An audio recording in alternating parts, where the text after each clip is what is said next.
Good everyone. At 4 o'clock by myself. Does everyone agree? Yeah. Yeah, by the iPhone, it's 4 o'clock anyway. For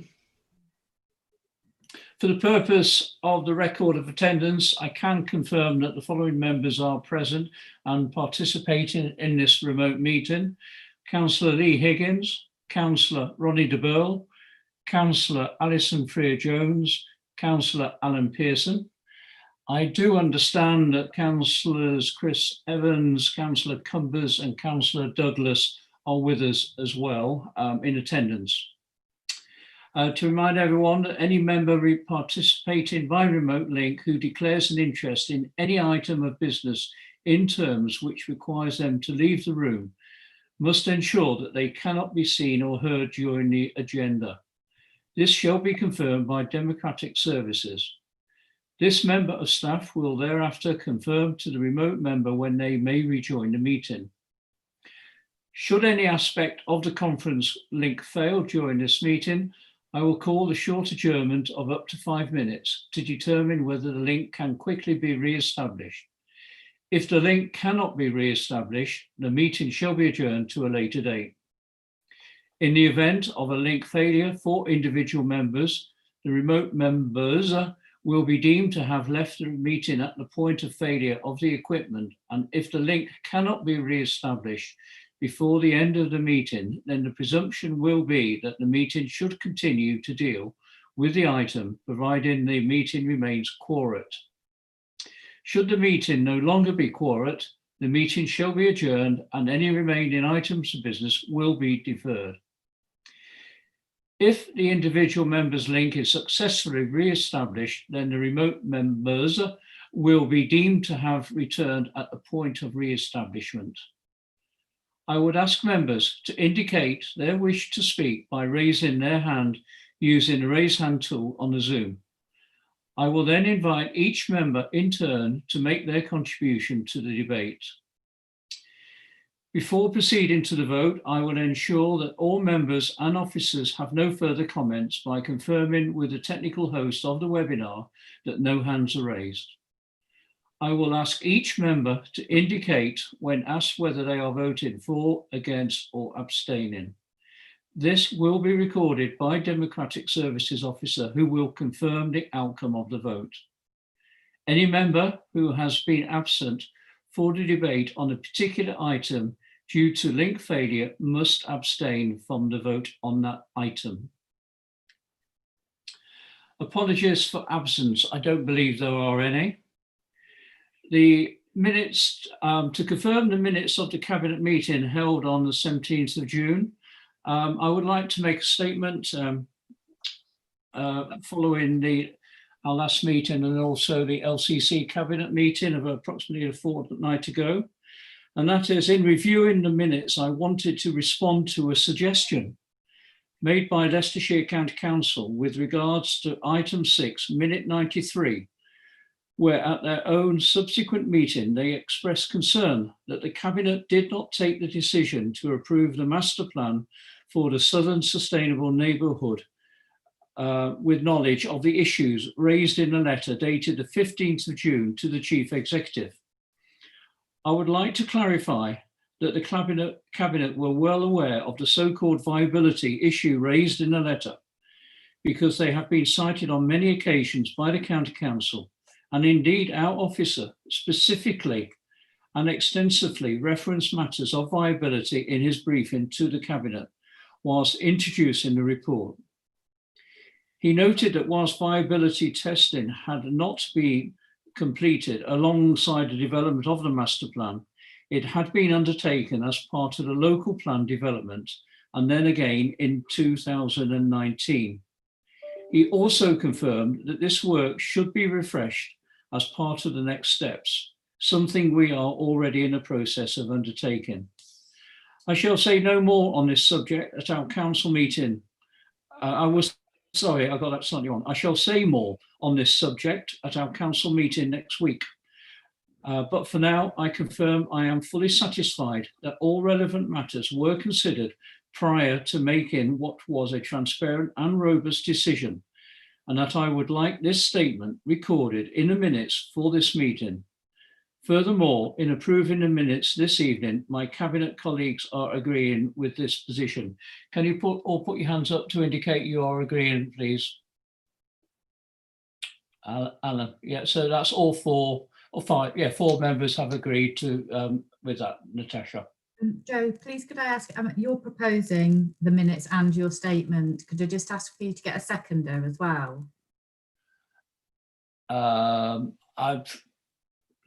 Ronnie's seconding anyway. Lovely, that's brilliant, Yeah. thank you. Can I just, members, now it's formally seconded, just raise your hands again in favour. Lee, Ronnie, Alan, Alison, all in favour. Unanimous, thank you. Okay then, thank you very much. Declarations, minutes. Yeah, the minutes have been, so the minutes I move, Councillor Higgins, will you second? Members, can I look for a vote again, please? All in favour? Ronnie, Alison and Alan. Thank you, Natasha. Declarations of interest. members, I invite you for any declarations of interest. No? I will declare, Joe, I will declare a county councillor just in case, because if there's anything overlaps, okay? Yep, and I also declare personal interest in the county council as I'm a member of that authority. I'm not aware of any items that have been referred from scrutiny, and so we move on to paper item 5 on the paper, General Fund Revenue Account 2019-20 provisional year end. Dawn, I look to you to present this paper. Yes, thank you, Leader. So the accounts have now been closed for 2019-20, and the draft statement of accounts and narrative statement and annual governance statement have all been published to the website and advertised as such. These are all still subject to audit, which means the figures in this paper are provisional until that audit has concluded.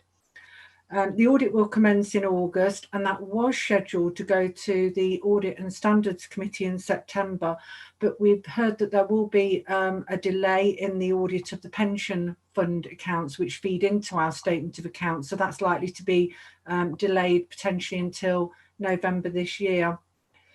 This report sets out the position for all general fund services, both general and special expenses, and it shows a comparison of this provisional outturn to both the original budget and the latest approved budget, which is the budget that's been adjusted in year for any supplementary estimates, environments, etc.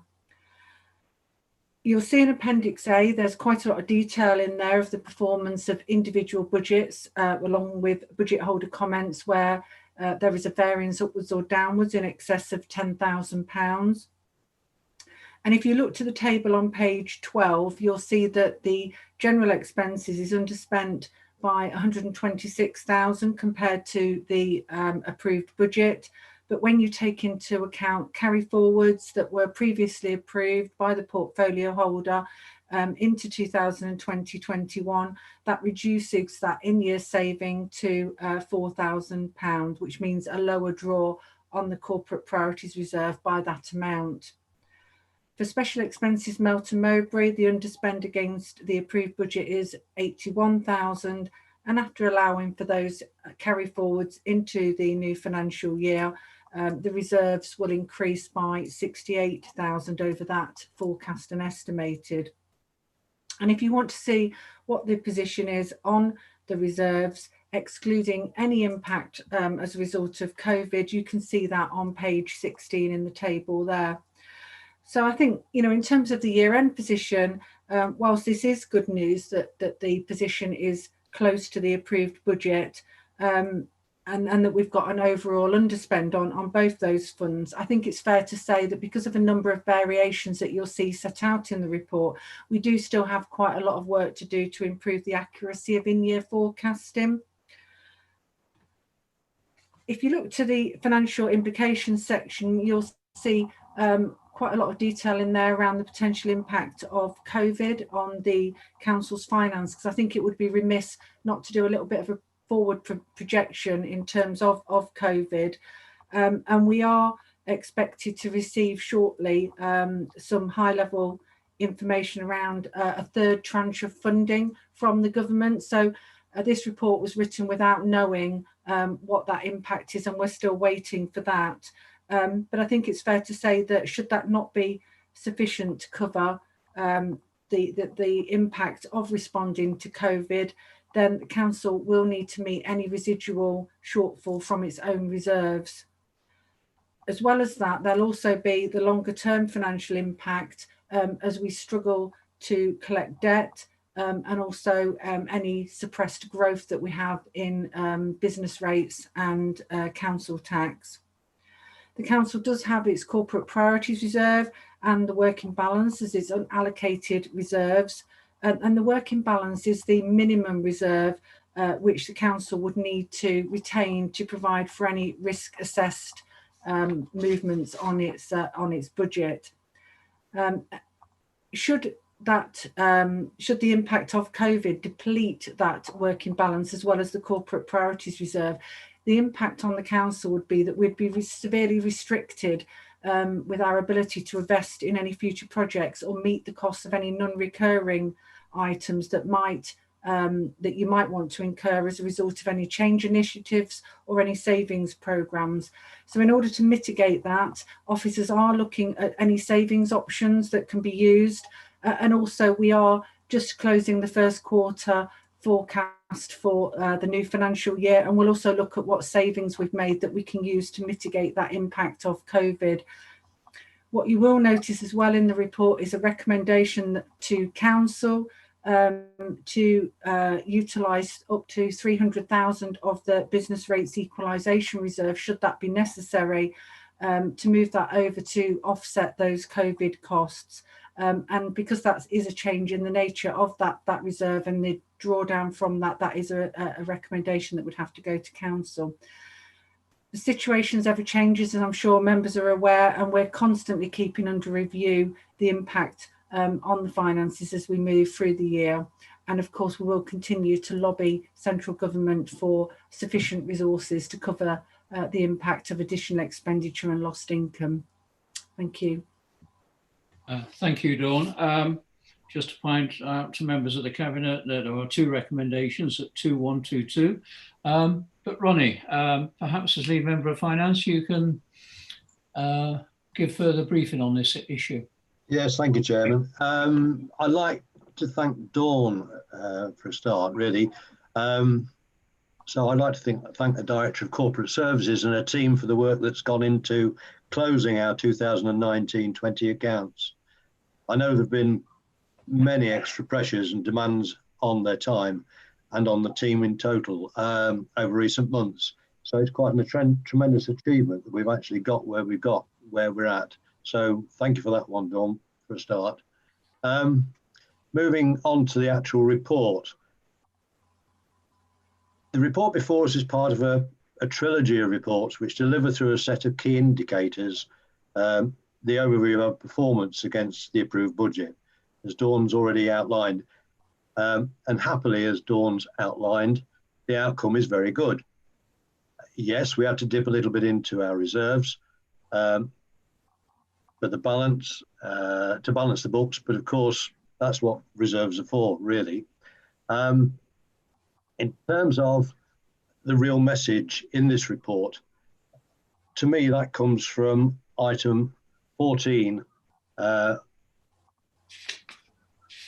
in the notes from 4.5 to 4.6. And you'll note there are quite a lot of notes there relating to how we've performed in various areas over the course of the 12 months leading up to March 2020.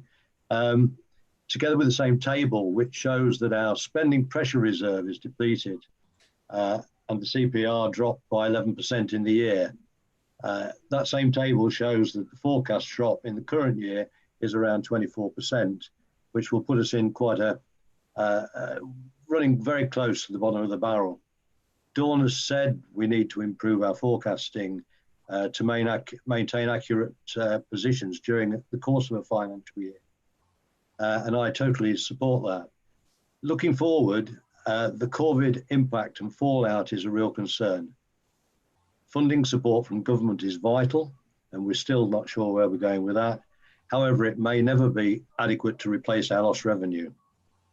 And as any recession bites, we face massive uncertainty regarding our long-term financial position. We must expect serious challenges in collecting the various revenues due to us as well. COVID's not got away. Government action has changed people's expectation of the support they expect us to provide. Dawn's message yesterday was really clear. It's imperative that we all exercise maximum diligence, that next year's budgeting is minimised to ensure there's no unfunded financial demand on our reserves. And that's the only way that will give us a chance to secure the financial sustainability of the council. I think we're in very difficult ground at the moment because everything is up in the air. We won't really know until September, October. We won't even have a clue until then where we're moving forward with this whole matter. And I wait to look for the figures that come out around that time. Chairman, I move that we accept this report and happy to take any questions. Thank you. Well, thank you very much. Thank you very much, Ronnie. I'm very pleased to second the report too. Just like to say just a couple of comments. COVID has been a massive hit to the council, a big expense. The government has funded, we've had 2 tranches of money, as Dawn said. We expect to hear further news in the, well, fingers crossed this week. They did announce the fund more than a fortnight ago now, and here we are, we still don't know. Then I understand there might be what's called a mopping up tranche in the late autumn. Whether that will happen or not, only time will tell. But it is an appropriate time to record officially our thanks to Alicia Kearns, our MP, for the sterling work she's done representing Melton Borough Council on lobbying of the Minister of State, Robert Jenrick. She's done it personally. I can remember she texted me, I've got his mobile number. She's very pleased about that. She's done sterling work. She turned out to be a great MP, and now our thanks, like I say, to her. I turn to other members. I mean, just before we start, and if there are any comments, it's more than obvious things are very tight, they're very serious, and as Ronnie did mention the impending recession, that's going to hit us even harder. There's no doubt about that. But we are where we are. One thing is for sure, Melton Borough Council will come through the difficult times that we face now. But members, are there any comments at all? Can I have a comment, Joe? Yeah, Alan, yeah. If you could use your, Lee's going to come second. He's also raised his hand. So if you can use the hands as well. But, I will do, yeah. Sometimes. Yeah, okay, Alan, you're first. Yeah, okay. Yeah. We are in an incredible situation. I'm just concerned. Is there not concerned? Well, I'm concerned. Is there a way of having a projected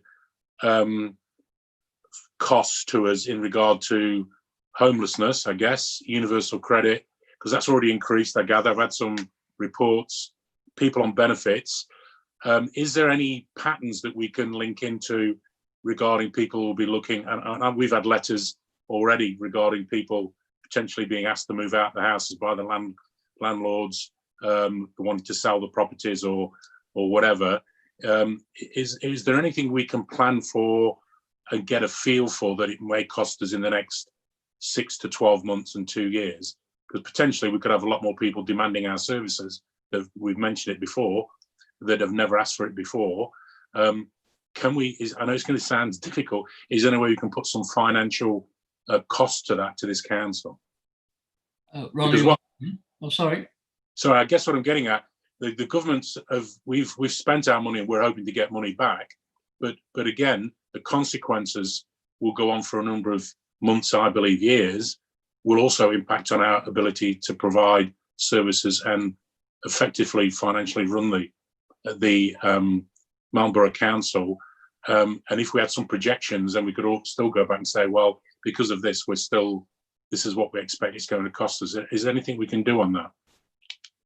Okay. Ronnie or Dawn, perhaps you could help. You're on mute, Ronnie.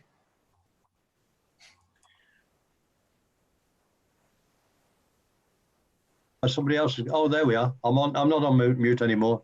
Sorry about that, leader. I'm not aware of any work that's been done along these lines. I'm sure that perhaps Andrew may have some idea about it, if anybody, but I'm not aware of anything that's been done. Just, I mean, in terms of homelessness, and the projections that we've projected forward with regard to COVID, we have been projecting forward to what the position is collectively across all services to the end of March. And that does include homelessness, but that's primarily bed and breakfast accommodation. And I think we were looking at around about the total cost of that being somewhere around £250,000. So that's built into the forecast that you've seen in the paper this evening, and also outside of the meeting as well. And I know I have communicated with Andrew about potentially doing some lobbying to central government specifically around homelessness support and how little we're getting in terms of direct financial support for that. I'm not sure if Andrew wants to add to that. Over to you, Andrew. Thank you, Leader. Yeah, just support what Director for Corporate Services has said in terms of those projections, which are, I guess, crude in the sense that, you know, there's no facts in the future and the situation is developing. What we are doing certainly is collaborating with chief housing officers across Leicestershire to try and understand, you know, as a sector, sharing information and knowledge and understand you know, the likely scenarios. It's clear we're going to have pressure on our homelessness function. We're also keeping abreast of what's happening more broadly within the sector through connections we've got with the Chartered Institute of Housing. And as Dawn has mentioned, there's very much, I think, a consensus that local government needs to approach central government and make clear the not only the immediate impact of homelessness on services, but also the long-term impact in terms of communities. I think that, I guess, that's reflected in some of the work that's been going on with the corporate strategy, also in terms of the emphasis, thread running through that, particularly touching on homelessness. So it's very much work in progress, but it is, we do have a focus on it. Okay, thank you, Andrew. Ronnie, do you want to come in on this point? Just briefly, if I may, Yeah. Chairman, the situation that Alan described that I think was concerning me is really an unknown quantity, because he was referring to landlords who currently have tenants who they want to get rid of or get out of the tenancy so that they can realise the sale of the property. I don't believe that we have a massive, that's new ground really, or it's developing ground given because of the COVID situation, I think, and the potential on the economic situation within the country. That's the reason why people want to turn their properties into money again, I guess. Our historic area won't be in that area because that's been a growing area up until quite recently, I think. Okay. Thank you. Can I just respond? Yeah, quickly, Alan. Sorry, Leader. I guess what I'm trying to say is we surely, when we make a budget for business, there's a fair bit of guesswork because you've got to get business in. What I'm trying to get at is, do we have a sort of a profile of the person that we're giving support to? And I'm sure we have. What average is it? So a family that's on universal credit that we're providing services to, etc., that may cost us £10,000 a year to support, and that's not counting the benefits that the support and other staff, etc. If we average that out, now what I'm getting at is if that increases, then we could have an incremental increase. That if we know we're going to get another 200 people through, then we know that's going to cost this council in the future because of the consequences. Does that make sense? That we get a little bit of a profile, so we're not just waiting for people to come through the door. We can say, if we get 50 people extra through, as you've just pointed out, Dawn, that bed and breakfast is going to cost us, because we know we've got a cost for that. What other costs are these people? Because there's people putting them in there, the staff time. I don't have to say all this. I'm just trying to get, is anything we're building so we get what does an average a person cost us when we give them this type of support? That's all. I don't need an answer now, but it would be useful, I think, in the future, so we know when we get more people through the door. Because I am concerned, to be honest. I've heard more stories about Samworth Brothers potentially closing more down. You've got potentially some other places I've heard in Melton and shops potentially closing down. Soon as we lose the furlough guys, a number of companies will be closing down because they haven't got the business. So I guess I'm just trying to preempt that. It's sad, but it's going to put a lot of pressure on us. Thank you. Okay. I think we just note those comments. Have you got something to say, Andrew? I'm just going by your appearance more than anything else. Just to confirm that we will certainly take Councillor Pearson's comments and develop a model. Yeah. Value comments. Please don't think I'm dismissing them by noting them, Alan. But yeah, it's appropriate to note them at this moment in time. Yeah. No, look, we're doing a great job as a council. Melton have been brilliant, I've got to say. And I think we've been disadvantaged. I think that the officers and the members, everybody's done a really good job. It's just that we are shooting in the dark. We don't know. We do see there's been a tsunami. I just think trying to get ready for it. That's all. We've done a lot of good work. I just want to protect us a little bit. That's all, because it may get more difficult. Okay, Lee. Yeah, thank you for that. I agree a lot with what Alan was saying there, and Andrew knows my views on supporting people and getting their housing stock up to standard as well.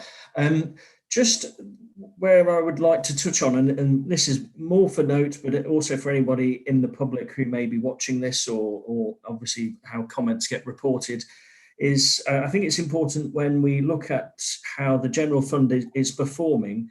As you'll know, councillors, is a lot of people feel that their council tax provides the finance for all services that councils are used to support them.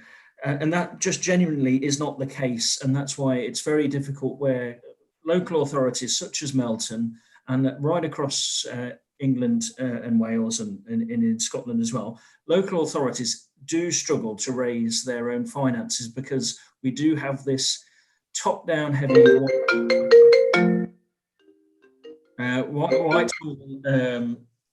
led of how funding is distributed across the regions in here. And if we do look at the general fund, obviously we've got net expenditure at 5.2 million, but council tax only raises just over 3.2. So that leaves a shortfall of 2 million just from what all our council tax is providing for in Melton. And okay, there are other funds that come into that, but as you know, which has been recently reported, people ask, why can't we make car parking free? Why can't we make various other options free to support businesses? The business rates, which isn't set by this council, it's set by government as well.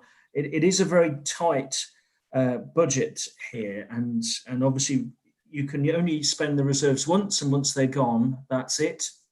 And they were obviously raised before. The question I have though, and this is for officers, because it does seem at 452, where it's development control, planning income has decreased this year with uncertainty throughout the year around the UK exiting the EU, £236,000. I think it was fairly sure that we were exiting the EU. I know there was some, ramifications, change in Prime Minister or that. I would like just to get the comments of why we can put £236,000 to exiting the EU when most of the industry knew that was happening. And does that account for all of 236? And if it does, was it that we were setting our budgets wrong last year? Thank you. I'm looking to Dawn or Ronnie. I'd pass that back to Dawn. She has that knowledge. Sorry, I was about to refer it to Jim, actually, because that would be the comment that I was provided by the budget holders, and that's essentially what they're putting that down to. That's the explanation they've given us. I don't think, finance are probably necessarily experts in that area. Yeah, you're muted at the moment, Jim. Yeah, there we go. Yeah, and the knowledge that came from my teams is that that was the feedback they were receiving from the major house builders. Uncertainty of their programs and uncertainty about how the sort of international money markets would serve them, so they can raise the capital they need for the bigger schemes. Okay, you have to come back. Yeah. No, that's fine. I just think Okay. it just goes back to the point of we've got to make sure we're setting the budgets right at the start. We knew Brexit was coming, and so it is out by quite a lot, Leader. That's all I would say. I don't dismiss any of those points that come out of there, but it is a huge amount of money to have got out in a budget. Thank you. Okay, thank you. Alison, you're muted. Thank you. Thank you, Leader. I suppose it's just really a short comment to say congratulations to Dawn, Ronnie and the team on the report. I guess it's just a short thing to say as we leave behind the 2019-20 budget and we look forward to the next financial year, that I just feel as though we need to work together cohesively, not just as a senior leadership team, a council, but members together to make sure we're doing the best for the people of the Borough of Melton. And I think this coming year, more than ever, that's going to be really important to make sure we do the best that we can for everybody. And that's just really a statement. Thank you. Okay, members, thank you very much. I believe everyone's had the opportunity to say the words. Ronnie has proposed 2-1 and 2-2, and I've seconded them both. So, members, I look to you to raise your hands. Councillor Higgins, yes. Councillor DeVille, yes. Councillor Freer-Jones, yes. And Councillor Pearson, yes. And myself, yes. So, unanimous, Natasha, if that's okay. Thank you. Thank you very much. Move on to the next paper, which is item 6, the Housing Revenue Account 2019-20 Provisional Year Account. Dawn, if you could help us by summarising the report, please. Yes, thank you, Leader. So again, a similar report to the last one, but this one with regard to the Housing Revenue Account. So again, it compares the provisional outturn subject to audit with the original budget, which was set when the rent was set, as well as the latest approved estimate, which incorporates in-year approvals. And again, you've got that detail at Appendix A with the budget holder comments on any significant variations plus or minus 10,000. The overall position is again an underspend against the approved budget, quite a large one this time, 496,000, and that gives you a large working balance of 1.7 million against your minimum of 750,000. The table on page 30 shows the impact of this on the various HRA reserves and balances, taking into account budgets carried forward, along with existing commitments, mainly approved through the HIP programme and the capital programme. And what you can see in that table is the difference on those reserves and balances, taking into account that provisional year-end position, along with the reserves and balances that were reported when you approved the housing improvement plan. Whilst this is an improved position, we do have some plans. I'm not sure if the Director of Housing wants to comment on those for additional tenancy management support. We also do have, again, that impact of COVID, which is around about 80,000 for the housing revenue account. And we do know as well that rent recovery, again, is going to be another challenge on the council, putting pressure on the housing revenue account finances moving forward. And of course, the housing revenue account, we must remember, has not had any specific government funding, unlike the general fund. So as we move forward, the finalisation and production of a full housing revenue account business plan will clarify the position with regard to the reserves and balances further, and then you'll have a much better position of what the health of the HRA is over a longer term period. And I'll hand over now, just in case Andrew wants to add anything to that from the housing perspective. Yeah. Yes, Andrew, I'm sure you can help here. Yeah, thank you, Leader. Just to obviously support everything that Dawn has said in relation to the financial summary, and I think that the report and the tables give a clear picture of a housing revenue account that's in a healthy position, I guess we would say, in terms of the reserves. We know that the council has real significant ambitions for the housing service, and the housing improvement programme that's been launched needs significant investment, but that is backed up by the reserves. The other, I guess, really key point in terms of the COVID risk and how that will develop, similar to the discussions under the sort of general fund, is the impact on tenants, because of course the housing revenue account is ring fenced. So it's the rental income, it's the service charges that pay for the landlord function, and longer term, of course, pays for the improvements to the stock. So that's a key risk that we're going to be actively managing and monitoring.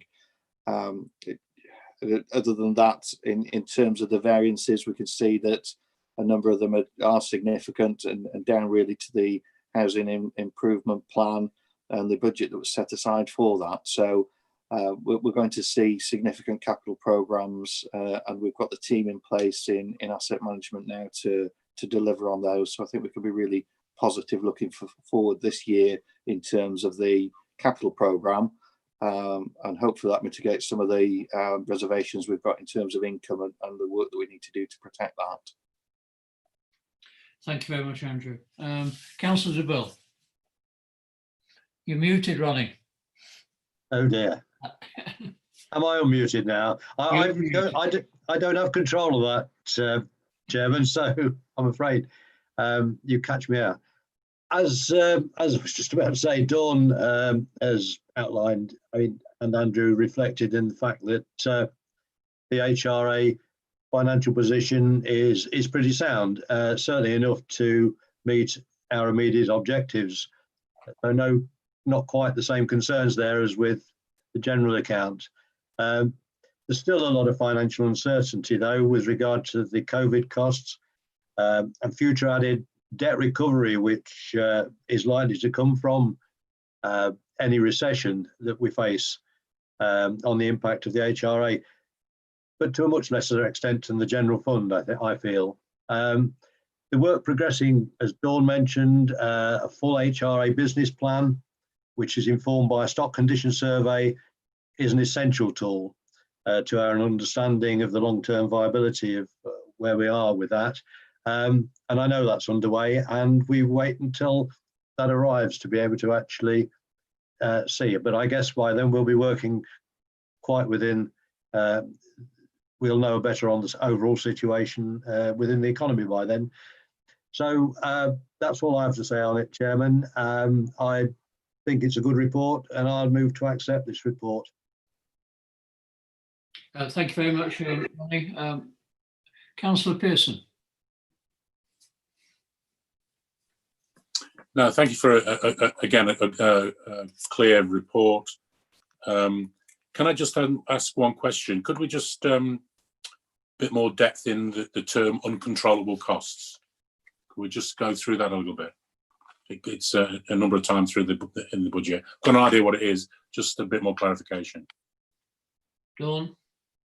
Yeah, basically they're the internal recharges. So there'll be there could be other staff time, building costs, etc., that are recharged into the account. So essentially, the reason we call them uncontrollable is that the budget holder cannot influence any under or overspends on those.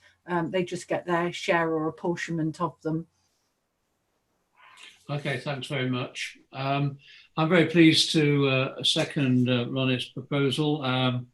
It is at 2.1, the Cabinet Notes, Provisional Year-End Position, Variations to 2019-20, Estimated Year-End Position and the Resultant Effect on the Council's Balance and Reserves for the HRA set out below in the attached paper. It's good to hear we're in a slightly stronger position, Ronnie, so well done to you and the whole team, of course. And no other speakers, so I look to go to the vote. All in favour, raise their hands, please. So that's Councillor Freer-Jones, Councillor Burl, Councillor Pearson, Councillor Higgins and myself. Okay, Natasha? That's unanimous, thank All you. noted. Yeah, thank you very much. Moving on to agenda item 7. It's the annual procurement appraisal and framework 2020 to 2024. Dawn, if I could ask you to summarise the report, please.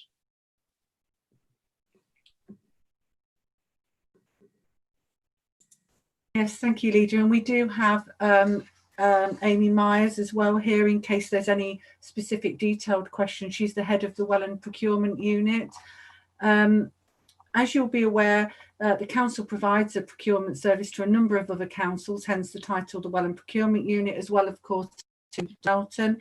And the appraisal and framework looks at the key areas within the national procurement strategy and assesses the council against each of those principles and what our ambitions are for the future of each of those areas, taking into account our priorities, because it may be that we're not always striving in all of those areas to be top performing. Some of them will be more important to us than others, and they will be the areas that we want to put our capacity and our time. And all of that detail is set out in the appraisal, in the appendix, sorry. The framework will also be offered to our customers for them to use as a tool for their own organisation. So happy for myself or Amy to answer any questions.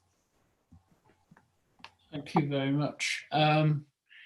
Councillor de Burl, if you could give some more information, that'd be great. Thank you, Chairman. Well, the framework is important. It's an essential tool because it'll let us be clear about the direction of travel that we want to go in and achieving the aspirations for the procurement services, basically. It'll help us to follow best practice, keep us on the straight and narrow, help to secure value for money in our activities.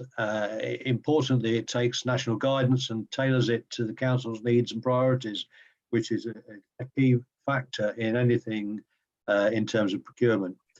I know the procurement unit have a number of planned training sessions for officers and further work they will be doing to ensure that the aspirations of council become reality.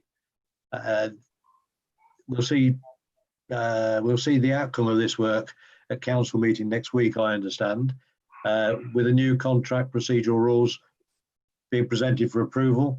They've been subject to extensive engagement and consultation within council amongst officers to ensure that the procurement unit provides support and assistance to services in order to meet the council's procurement needs. It's a good report, Chairman, and I move that we accept it, and we're happy to take any questions. Thank you very much, Ronnie. I'm very happy to second the report. Like you say, it is a good report, there's no doubt about that. Just to Amy, I see her on the bottom left-hand corner. Dawn asked for the okay for Amy to be involved in the cabinet. Can I just point out to members, she is here for clarification, not for a purpose of a debate. Cabinet is not really for opening up a new debate, but she is here for clarification of points. I think one of the main reasons you've been asked, Amy, is obviously with the impact of COVID that's hitting Melton already. As we already know, 6,500 people on furlough, I think, and some of those are sadly going to be out of work very shortly. Questions and people have been asking, can we employ more local labour through procurement, more local firms, etc., etc. Perhaps you can outline the procurement on this for us. Like I say, the will is there to employ local, but can it be done? Thank you, Leader. Essentially, all of the council spend comes under the council's contract procedurals, which, as Councillor de Burl mentioned, are going through to council next week for approval. Below our tender threshold, we are able to do more things in terms of local. So, for example, up to £10,000 of spend for total contract value, we're able to get one quotation. So for that council officers can approach one local firm if it's appropriate to do so, to seek that quote and award the contract. For contracts between £10,000 and £50,000, we need to get 3 quotations, and at least one of those has to be local. But there's nothing to stop council officers from only getting 3 local quotations if they're able to identify 3 local suppliers. Above tender threshold, so that means above £50,000, we have to advertise our procurements. So that means they're advertised either on a central government website called Contracts Finder, or if they're above the EU threshold, they're advertised on a website called the OJU. So that's the official journal of the European Union. And where we have to advertise, we can't advantage or disadvantage local suppliers. So our hands are tied a little bit more when it gets to that value of spend. The Cabinet Office are looking into ways that local authorities can be more proactive and encompassing in terms of local spend, and we're hoping to issue a public procurement reform green paper over this summer for us to consult on. Whether that still gets issued or not, we're waiting to see, but obviously we will feed back as part of that consultation the drive for local spend, as well as spend for small and medium enterprises as well.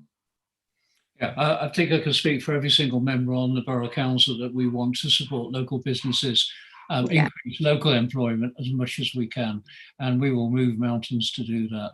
I have Councillor Freer-Jones waiting to speak, then Councillor Pearson. Alison, Thank you. As it's just a question, like a point for clarification, really. Looking at this sort of national procurement strategy principle the council is working at, it goes from sort of minimum to innovator. How is that worked out? How is that calculated? Okay, so on the national procurement strategy itself, it gives those, I suppose, bands and then a descriptor under each. So what we've done is we've appraised the council and what the council is currently doing, and highlighted green where we feel the council is currently working at. And then under each section, you'll see, let me just go down to it. So under each section, you'll see the council currently meets this by, and then a series of points as to why we've appraised the council to meet that point, and then future focus and aspirations. So as Dawn mentioned, some of them we are content with the rating that we've got at the moment, and others we do have aspirations to move from potentially minimum or developing to mature or leader. So it depends very much on the specific topic. Thank you. Thank you. Anything? Down to you, Alan. Yeah, just a couple of comments. The first one is in regard to behaving commercially. I've read some articles, and I think it was on a webinar recently. One of the problems we face trying to become more commercial is that we employ public services staff. I know that sounds crazy. So the employment regulations for public service staff sometimes doesn't translate very well to being commercial. And I'm sure that makes sense to everybody.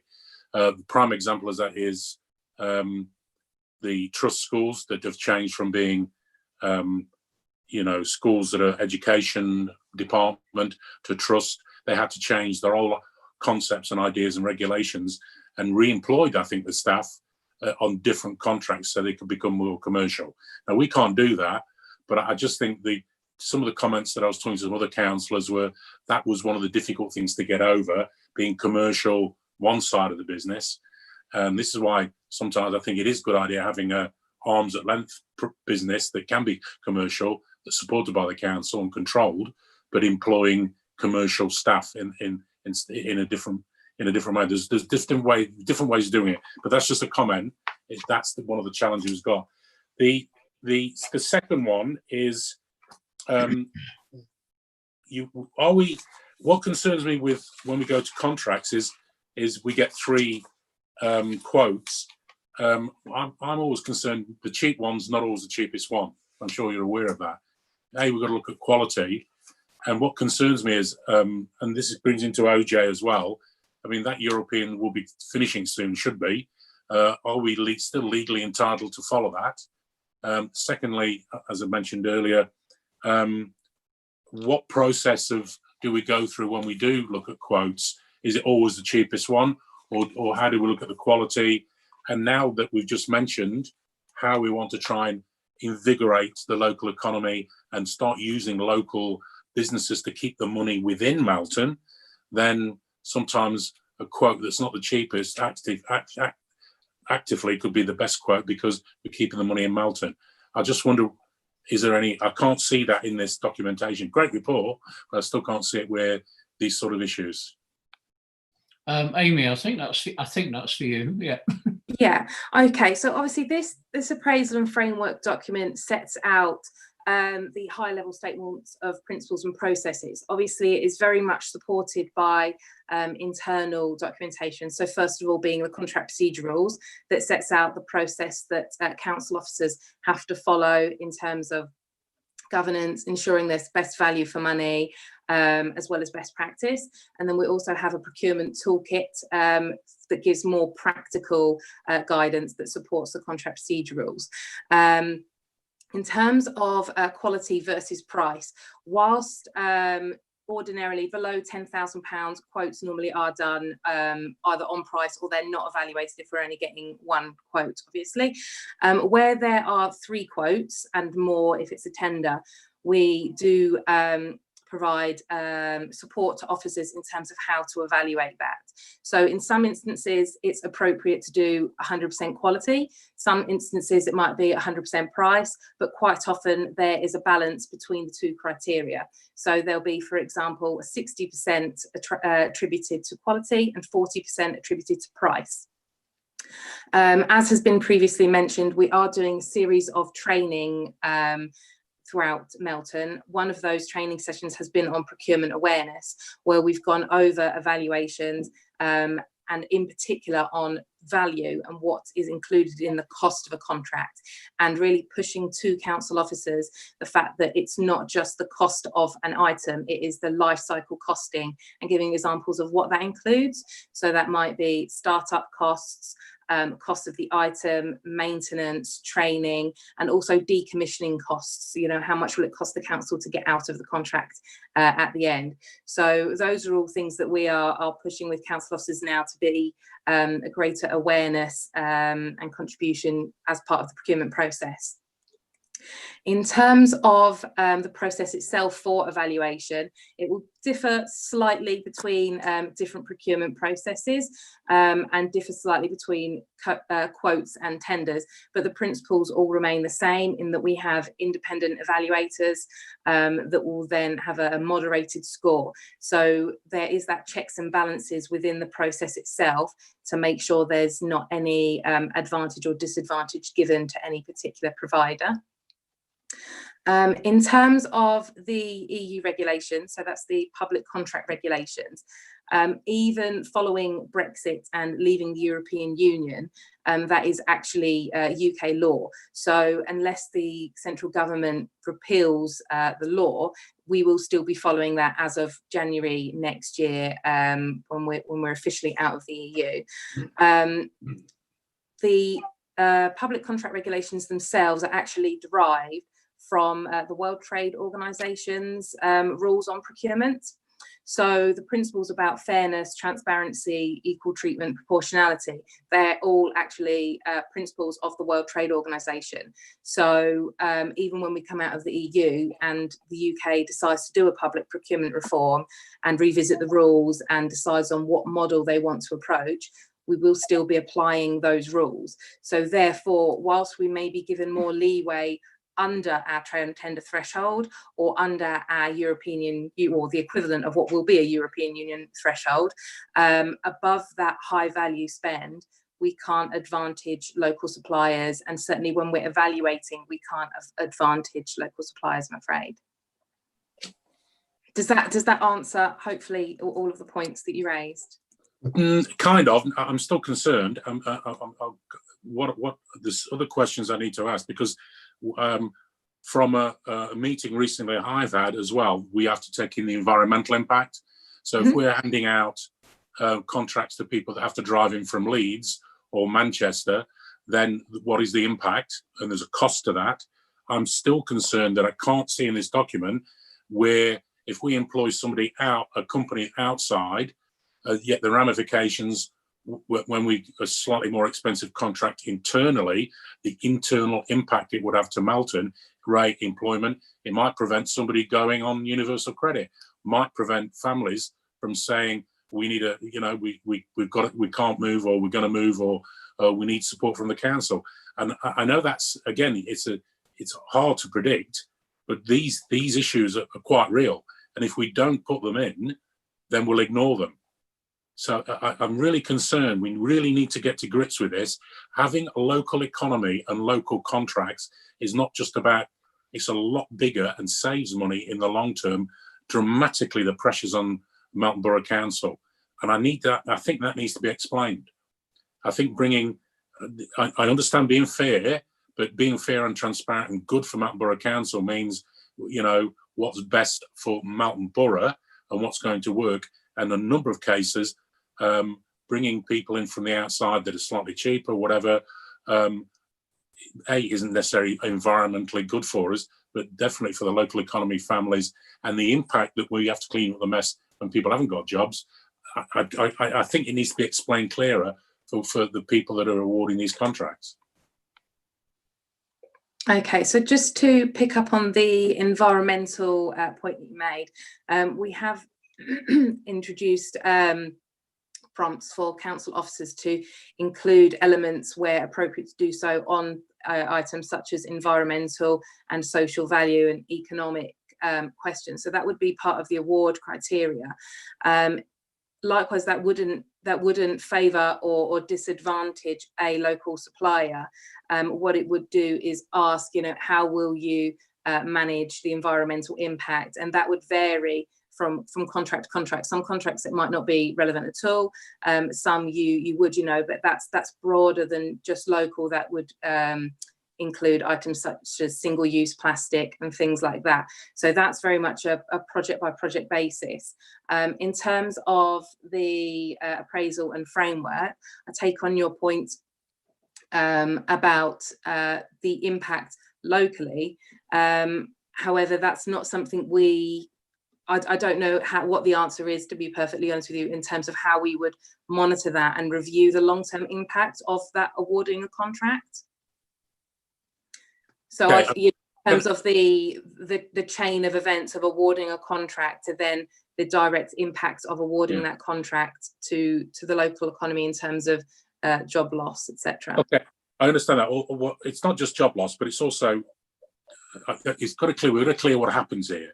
I've had 20 to 30 phone calls in the last year of tenants saying, through our access, why is it somebody's driving in a diesel car from Birmingham or Leeds to come and fix my house when there's somebody around the corner that can do it? That's the resident saying that, saying that's crazy. I've waited ages. So we need to know the impact. It's about servicing tenants and getting the job done. It doesn't look good it's not our fault. I'm not saying blaming Matt. We gave them the contract, but we needed to look at that in more depth. And I won't dwell on this, but we need to say what are the consequences. And I don't see that when we need a clearer list of consequences when we're making decisions who we give these things to. It's bonkers that we're getting a van from Leeds coming to fix one of our tenants' houses when somebody a mile away, a local company, for £5 more could do the job. Doesn't make sense. I take your point, Alan, and obviously you are correct, and obviously it's not down to Amy to answer that question. She's doing her job, and a very good job too as well. It's a good document, Amy, so thanks for that. What it is down to us members is, yes, we all know, we all want to employ local where we can, but we have to fit in with the rules. And I think we accept that as well. I mean, we all know for every pound that's spent, if we can retain that money in the local economy, that will ripple out into the shops and into the riding industry and into the farming industry, whatever. So it is important that we always look to employ local when we can, if we can. But Joe, it's a great document. This is not against Amy. I'm just trying to, you know, we're in a situation where we do have to look after ourselves. Yeah, we have to look after ourselves, but we have to be guided by the rules as well. And but we'll certainly look into employ where we can. Now, Ronnie, can you just remind me, you did propose, didn't you? Yes, yes, I did, Chairman. Yeah. And I'm going to second the recommendation at 2.1 that the Cabinet approves the new annual procurement appraisal and framework 2020-2024 as attached in Appendix A. I look for you to raise your hands, please, for those in favour. So Alison, yes. Ronnie, yes. Alan, yes. Lee, yes. And myself, yes. Natasha, are you happy? Yes, that's unanimous. Thank you. Yep, unanimous. Thank you very much. Moving on to the next paper, Treasury Management Annual Report 2019-20. Dawn, if you could summarise the report, please. Yes, thank you, Leader. So the report is the annual report for 2019-20 on the Council's Treasury Management activities, and it will go to Council next week for their approval under the Prudential Code requirements, with Cabinet performing the scrutiny function.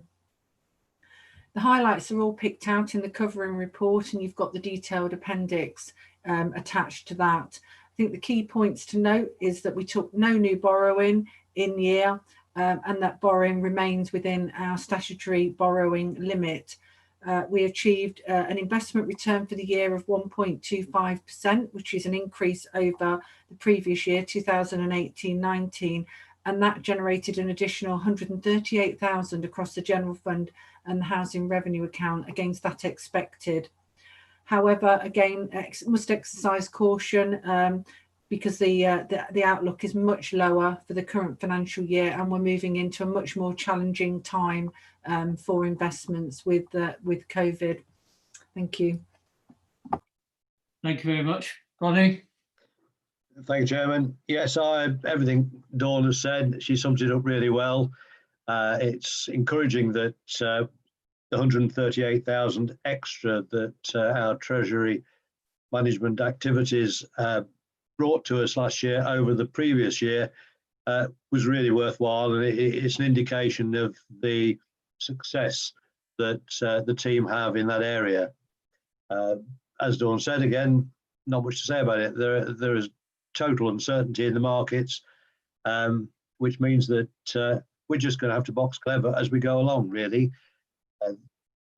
This is congratulations to the team. That's all I can say, and I move that we accept the report. Thank you very much, Ronnie. I just noticed in the report it talks about 0.1 base rate. For those who are old enough, Ronnie will remember this anyway. In Callaghan days, 1977, the winter of discontent, inflation 29%, base rate at 8%. I can remember. Yeah, I can remember. The mortgages going out of the roof. By borrowing money because inflation was more, just about 4 times more. Unbelievable times. And yet here we are yet again, unbelievable, 0.1. Some skeptics are criticising base rate could go below 0. So that will be an interesting one. Anyway, I'm also very pleased to second 2122. Councillor Higgins has his hand up. Yeah, I'll be supporting the motion. Just a comment of however we look at it is obviously any inflation always eats away anyway. So we're not really moving forward on it. Usually with quantitative easing, it comes through in different ways. Usually that the asset prices tend to rise. But if you're holding on to the assets we have in the Treasury management, that won't tend to rise. I see that actually falling because the whole point of printing money, as the Bank of England is doing, is to put more confidence into assets. Now, we either can look into those assets or which also could be stocks and shares. However, the caution on that is it's far more riskier on there. And as I said, as you were saying, Joe, as well, it could equally, the dragon could be awakened with inflation as well, with so much printing of money. So I don't know necessarily which way to turn myself as an investor, but 1.25% I think has been remarkable, and I think we've got to make sure we're sitting on cash at the moment, because obviously it's public funds, which probably as a private individual I wouldn't be doing the same. But we've got to try and look at any kind of investment or utilisation of any money that we hold. Thank you. Okay, thank you very much, Lee. No other hands up. The recommendations of 2.1.2.2 have been moved by Ronnie, seconded by myself. I look forward to those in favour of 4 putting their hands up. So Alan, Ronnie, Lee, Alison and myself, unanimous. Natasha, yeah. Thank you. Thank you very much. Moving on to the next paper, asset disposal policy. Thank you, Dawn, by the way, before we move on to this next paper. You've put a lot of work into this cabinet meeting, and so have you, Ronnie. Between you, you've done well, both of you, so thank you very much. But a change of face, asset disposal policy. Pranali is going to summarise the report for us. Over to you, Pranali. Thank you, Leader. This is a very brief report introducing the asset disposal policy for corporate property and assets. And I would particularly like to draw your attention to page 95 of your agenda pack, where the actual policy document is identified. It is a simple, brief policy with a fair amount of technical guidance for officers to follow, including a range of types of disposals and a process chart to follow on from that. I know Councillor DeBull wants to say a few words, so I would allow him to do that first, and then if there are any questions, I'm around to take from members. Thank you. Thank you, Pranali. Are you okay for me to go on, Chairman? Yep. Okay, right. Thanks, Pranali, for that. Yes, well, members will know that that's an aspiration, one of the main aspirations of our corporate priorities to address this area. Last year, we created a new corporate property and assets team, headed up by Pranali, of course, to bring focus to achieving the aspirations that we have. There are two recommendations in this policy, in this paper, basically, for us to consider. Those at 2.1 and 2.2. At 2.1, to approve the policy document supporting the activity, and at 2.2, to approve the disposal of two properties, which we all know well, which are shown in paragraph 5.8.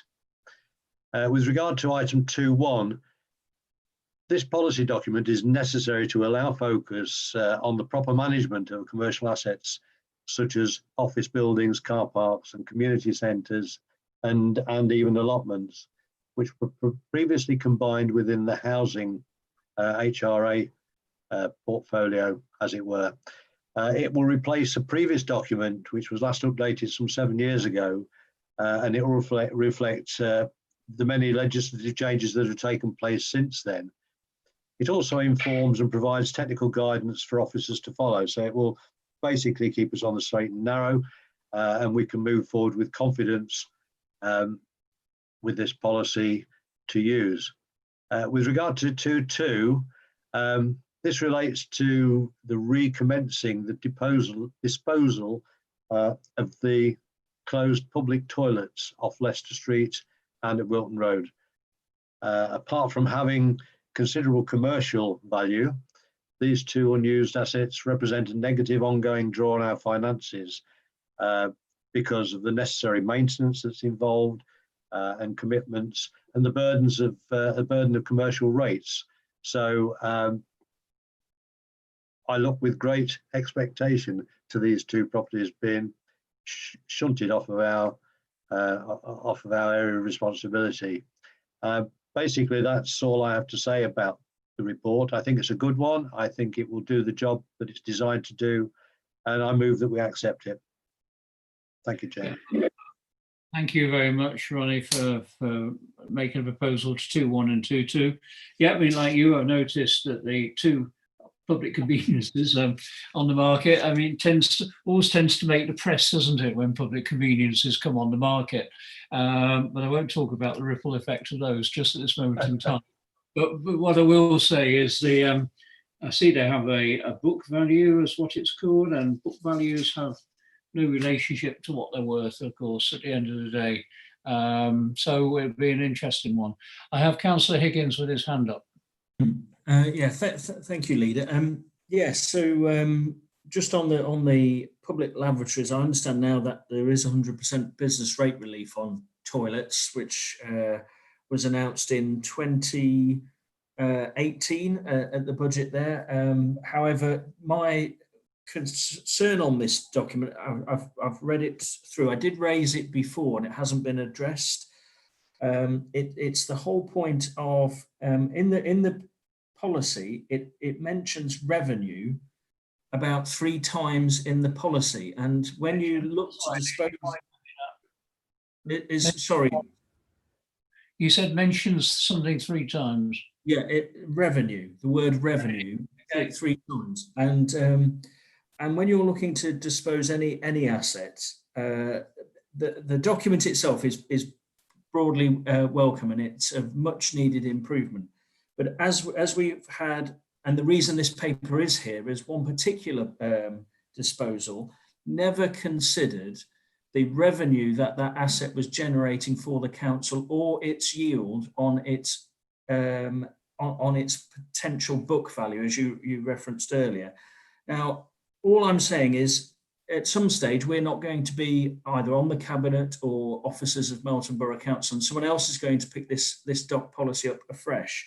And if it follows it through, it does give a very liberal guidance of how you can dispose of assets, which I'm fine with in principle, but it must always consider the income you're getting from that asset and its yield on its potential value. And equally at paragraph 9 on the toilets, it doesn't even mention anything about that. Now, I know there's no revenue from those toilets, but it is important when someone is looking at this, you're looking at the whole picture of it. And I just think that policy should, and the diagram, which is in the documents, the flow chart, should reference how you consider what the revenue you get from any disposal. Because if you sell an asset, and let's just for argument's sake say it brings a income of £10 million revenue, that should feature in your disposal, basically in your thinking of disposing that asset, to my view. Okay, any comments, Banani? Yes, I agree with Councillor Higgins completely, and that's why the policy does identify that any assets before disposal has to have an RICS certified valuation. And also Appendix C of the policy document goes into the consideration for best value, which does include all type of value consideration, not just capital or revenue, but also social regeneration and community benefits as well. So best value consideration is a overarching principle in the disposal of any assets that that we have to comply to, and that does take into consideration all aspects of value to the organization, to the council, that we will need to take into account before disposal. Are you coming back on this point, Lee? Yeah, could you point that to me, because I've either missed it, but it certainly doesn't mention revenue or yield in here. Okay, Dawn wants to come in. Yeah. Dawn, sorry. Yeah, sorry, it wasn't on that point. It was on the point about the business rate. So I don't know whether you want to finish that discussion off first, or whether you want me to clarify. Discussion off, then we'll come to you, and then we'll go to Alison and Alan. Yes, so best value is identified in the introduction of the document itself, and then Appendix C goes into the detail of best value consideration, which is, let me just look at page, it's page 107. And also in terms of the RICS standard process of identifying value for any property or any asset, does take into consideration of all types of value, which includes all monetary consideration, whether it's capital or revenue. That's standard RICS practice. And that is again a standard guidance that any certified valuer has to follow, whether it's internal or external. So if we go for RICS certified valuation, then that's implicit. That doesn't need to be specified. But if you want, we can make it quite clear and explicit in the document itself.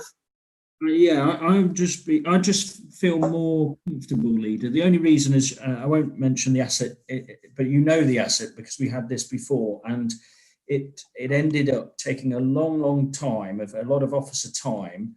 But the yield on its valuation was about 8%, and it was driving an income which pretty much wasn't worth its time disposing of the asset, though the council had no reason to keep it either. But if you valued it on its income and its yield, you wouldn't have sold it in the first place, though it was very minuscule of its value. But that's all I'm saying is because if anyone picks this up, it's how they need to read it, and I can't read it from the policy document, and I'm not a RICS expert, so I wouldn't know how that would work, and I don't expect any of our officers would be RICS experts when they're coming up to disposing assets. And so I think we need to just be a bit clearer, as we have been throughout the document on everything else. That's my only comment. Thank you. Okay. Yeah, thanks very much. Dawn. Yeah, just to clarify on the business rates with regard to public toilets, the intention might have been to introduce that, I think, in 2018, but the bill has been delayed several times. Also, as well, of course, when these properties are empty, they're no longer functioning public toilets, so we will be liable for the empty rate relief on those businesses. So they're no longer would be able to apply for any relief. Ronnie, on very satisfactory, thank you. Thank you, Chairman. I just wanted to come back gently on Lee's assertion relating to the requirements for deciding on the value of an asset that was going to be disposed of. I read the document, and I'm not an expert on this matter, but I read the document and I felt that it had covered all of those areas quite adequately. And so I feel that perhaps if Councillor Higgins wishes to focus specifically on that again, Pranali could look at it again, but it looks fine as far as I can see. But anyway, thank you for that. I don't need to get bogged down in this now. It's down to I have Alison and Alan. Alison. Thanks, Leader. I welcome this report purely because I think it was a couple of years ago at an away day when we first started talking about assets and disposal of them. I was quite conscious of the fact that once you've disposed of an asset, it's gone. So therefore, you can put the money into your account and then you've spent it, and we've not got those assets any longer. And I think one of the things that the community is always very passionate about is assets and buildings and history and things like that. So to actually have a policy that looks at it into great detail, I definitely welcome that, to make sure we're making exactly the right the decision. Basically a more simplistic argument in terms of what Lee was saying, in making sure we've considered all the angles before we actually do go for disposal. Thank you. Just a comment, really. Alan. Yeah, just some clarification, Dawn. The financial implications, you've mentioned business rates, yeah? Just look at the cost and the value. Wouldn't that be under the threshold? They wouldn't, if that was a business, they wouldn't be paying any business rates. Is that correct? Well, we do pay business rates, so it must be because they're not a small business. Maybe they're not classified as a small business. But No, the business. I thought business rates are only, it's the rateable value of the property. The business rate, it's not what you earn. Those properties are nowhere near. Should be they're below the threshold. Because I've been through this. That's surely below the threshold. I can query that for you. I can ask, but as I say, you know, I'm surprised that yeah, we've not applied for that, and it would have been automatically applied as well. So Well, it could be automatically. It's they're definitely below. Just looking at the prices, I just know they're below the threshold. The amounts in there, of course, would be at half as well because they're empty now. Mm. So I'm just saying. Yeah, okay, I'll definitely check that worth out. looking at. Yeah. Okay. Because if Thanks. that's true, they'd be backdated. Take it out and email us then, Dawn, when you get the opportunity. Yeah, thanks very much. Lee, on this issue? Yeah, just ever so quickly. I'm very happy with the policy, but it doesn't mention anywhere in the document the word yield, which is what you should do on a property, and it only mentions revenue 3 times. So as long as that sentence is in that policy, I can support it going forward. As long as those contributions are taken.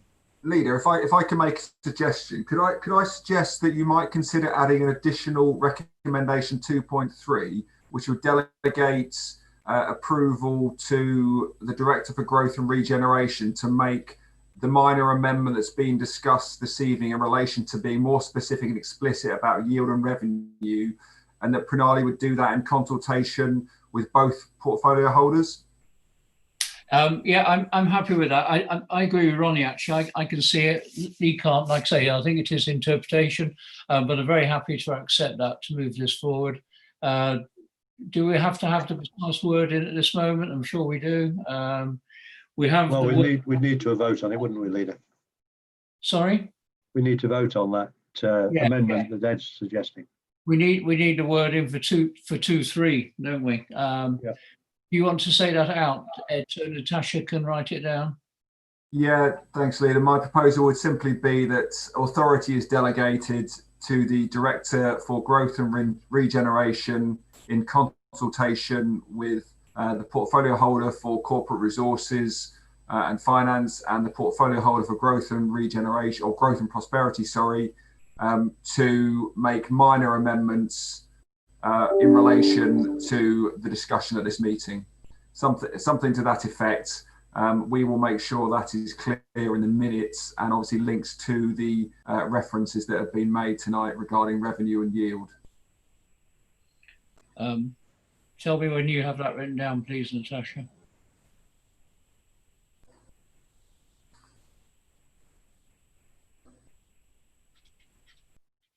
Okay, can you read it out then, Natasha, what you have for 2.3?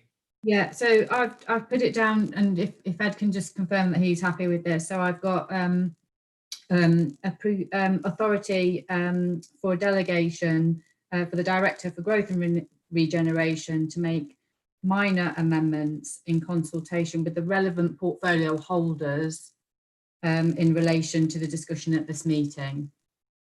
Okay, members, everyone happy with that? Ed is, yeah. Everyone, Charlie is, Ronnie, yeah. Alan, Lee, Alison, yeah. Okay, so we have, Ronnie, are you proposing 2.1, 2.2, 2.3? Yes, absolutely. I did 2.1 and 2.2 before, Chairman, but quite happy to extend that to include 2.3 as well. Okay, as outlined. Yeah. All those in favour for, please raise their hands. Alison for, Ronnie for, myself for, Lee for, Alan for. Unanimous, Natasha? Yes, thank you. Thank you very much, members. Moving on the agenda, exclusion of the public and press. Intention is to remain in public session and members to refrain from referencing the information contained in the exempt appendix. Only Appendix 1 is now exempt.